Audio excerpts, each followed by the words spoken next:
গতকাল রাত থেকেই বঙ্গোপসাগরের প্রচণ্ড খারাপ আবহাওয়া চলছে। চারিদিকে শুধু ঝড় আর উত্তাল ঢেউ।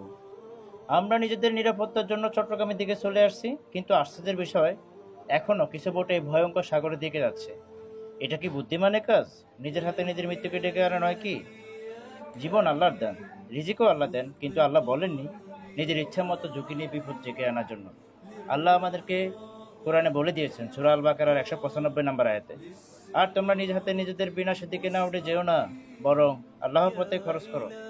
আমি নিজেই যদি না বাঁচি, তখন আমার পরিবারে কি হবে? বাচ্চারা বাবাকে খুঁজে কান্না করবে, আর আমি থাকবো না।